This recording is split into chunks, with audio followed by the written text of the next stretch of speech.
তৃতীয় পৰ্যায়ৰ নিৰ্বাচনৰ হাই ভোল্টেজ প্ৰচাৰ অভিযানৰ সামৰণি পৰিবলৈ মাজত মাত্ৰ কেইটামান ঘণ্টা বাকী থকা অৱস্থাত তৎপৰ হৈ পৰিছে ৰাজ্যৰ মুখ্যমন্ত্ৰী ডক্টৰ হিমন্ত বিশ্ব শৰ্মা। আজি বৰপেটা লোকসভা সমষ্টিৰ প্ৰাৰ্থী ফণীভূষণ চৌধুৰী হৈ বঙাইগাঁৱত মুখ্যমন্ত্ৰীৰ প্ৰচাৰ। চৌধুৰী হৈ শনিবাৰে নলবাৰীত ধৰ্মপুৰতো মুখ্যমন্ত্ৰীৰ মাৰথান প্ৰচাৰ। বিৰোধীয়ে মুখ্যমন্ত্ৰীয়ে কৰি লোৱা টাৰ্গেট সন্দৰ্ভত সাংবাদিকৰ প্ৰশ্ন। সাংবাদিকক মূৰবোৰ সলনি কৰি দিয়ে। ৰাজ্যৰ কাষৰ পৰা সাংবাদিকৰ কাষ পালে অসমখন বেলেগ যেন লাগে। আহক মুখ্যমন্ত্ৰীৰ বক্তব্য।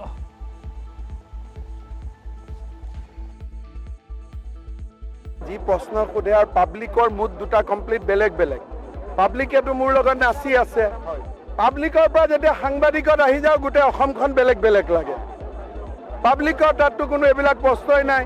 পাব্লিক আছে অৰুণোদয়, চাকৰি, মোদী। গতিকে আপোনালোকে আহিলে তিনি গগৈ সোধা কৰি দিয়ে, কিবা সোধে, এইটো কি লাভ হয়? আজি অৰুণোদয় পোৱা মানুহৰ প্ৰথমবাৰ মই বেছি পালোঁ। আমি অসমত মই বহুত জেগাত মিটিং কৰিছোঁতো, বেলেগ জেগাত অৰুণোদয় নোপোৱা বেছি হয়। ধৰ্মপুৰতে প্ৰথম মই মিটিং পালোঁ য'ত অৰুণোদয় পোৱা মানুহৰ সংখ্যা 2/3। হয়, বহুত বিজেপিৰ ৱেব আছে। ৰিজাল্টৰ দিনাখন গম পাব, বহুত ডাঙৰ ৱেব। ধুবুৰীত তীব্ৰ প্ৰতিদ্বন্দ্বিতা। ডক্টৰ হিমন্ত বিশ্ব শৰ্মাৰ বক্তব্য আজিৰ দিনটোত। আনহাতে ধৰ্মপুৰৰ পাছত গুৱাহাটীত প্ৰচাৰ লাল গণেশত ডক্টৰ হিমন্ত বিশ্ব শৰ্মাৰ। বিজুলী কলিতা মেধিৰ হৈ প্ৰচাৰ ডক্টৰ হিমন্ত বিশ্ব শৰ্মা। মহানগৰীবাসীৰ বিভিন্ন সমস্যা নিমিষতে সমাধান কৰাৰ আশ্বাস মুখ্যমন্ত্ৰীৰ। পাহাৰৰ বাসিন্দাকো মাটিৰ পট্টা দিয়াৰ প্ৰতিশ্ৰুতি ৰাজ্যৰ মুখ্যমন্ত্ৰীৰ। আছে সব নিমিষতে নাইকিয়া হৈ যাব, কোনো আপোনালোকে টেনশ্যন নল'বই আৰু, ঠিক আছে। আৰু বাকী কেইটা ৱাৰ্ডতো এইটো নহয়, আমি গুৱাহাটীৰ গোটেইখিনি জেগাতে কাম কৰি আছোঁ আৰু ভাল কৰি কাম কৰিম। সকলো সমস্যা আমি সমাধান কৰিম। বাইদেউক ভোট দিলে অলপ অলপ ভিটামিন ময়ো পাই যাম, হ'ব?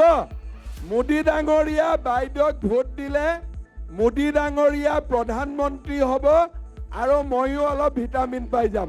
আপোনালোকৰ আশীৰ্বাদত যোৱা 3 বছৰ মই মুখ্যমন্ত্ৰী হোৱাৰ সময়ত অসমত এদিনৰ কাৰণেও বোমা বিস্ফোৰণ হোৱা নাই, এদিনৰ কাৰণেও গুলী বাৰুদ হোৱা নাই, এদিনৰ কাৰণেও অসমত কোনো গণ্ডগোল হোৱা নাই। আজি আপোনালোকে চাব, যোৱা 3 বছৰত অসমীয়া বঙালী মানুহৰ কাজিয়া নোহোৱা হ'ল, অসমীয়া হিন্দীভাষী মানুহৰ কাজিয়া নোহোৱা হৈ গ'ল। হিন্দু, মুছলমান, খ্ৰীষ্টিয়ান সকলো মানুহ আজি আমাৰ ৰাজ্যখনত সুন্দৰভাৱে বাস। মুখ্যমন্ত্ৰী গুৱাহাটী প্ৰচাৰ অভিযান। আনহাতে লাল গণেশৰ পাছত ফাঁচী বজাৰত উপস্থিত মুখ্যমন্ত্ৰী। প্ৰধানমন্ত্ৰী মোদীৰ প্ৰশংসাত পঞ্চমুখ ডক্টৰ হিমন্ত বিশ্ব শৰ্মা। প্ৰধানমন্ত্ৰীৰ নেতৃত্বত অসমত বিকাশৰ গংগা বোৱা বুলি মন্তব্য। ফাঁচী বজাৰৰ প্ৰচাৰ কালত অসমৰ ভৱিষ্যত উজ্জ্বল বুলি মই বিশ্বাস কৰোঁ বুলি মন্তব্য আগবঢ়ালে ডক্টৰ হিমন্ত বিশ্ব শৰ্মাই। সকলোৱে যাতে অহা 7 তাৰিখৰ নিৰ্বাচনত প্ৰধানমন্ত্ৰী নৰেন্দ্ৰ মোদী ডাঙৰীয়াক ভোট দিয়ে। মোদী ডাঙৰীয়া আমাৰ কাৰণে অতিকে আপোন।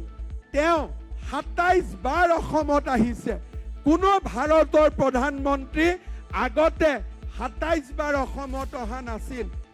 অসমৰ বিহুৱান দেশত গ'লেও বিদেশত গ'লেও অসমৰ বিহুৱান তেওঁৰ ডিঙিত থাকে। কাজিৰঙাত তেওঁ ৰাতি থাকে। অসমৰ বিহুৱা বিহুৱতীৰ লগত একেলগে গ্ৰীনিজ ৱৰ্ল্ড ৰেকৰ্ডৰ সাক্ষী হয়। আৰু এইগৰাকী প্ৰধান আজি আমাৰ অসমৰ চাৰিওফালে বিকাশৰ গংগা বৈছে।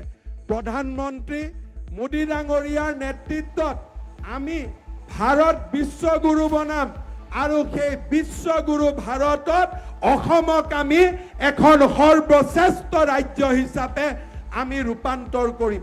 আনহাতে ফাঁচী বজাৰত প্ৰচাৰ চলাই চানমাৰীতো মুখ্যমন্ত্ৰীৰ প্ৰচাৰ অভিযান। বিজেপিৰ প্ৰাৰ্থী বিজুলী কলিতা মেধিক 5 লাখ ভোটত জয়ী কৰাবলৈ ভোটাৰক আহ্বান। আকৌ এবাৰ মোদী চৰকাৰ শীৰ্ষক গীতৰ তালে তালে নাছিলে মুখ্যমন্ত্ৰীয়ে।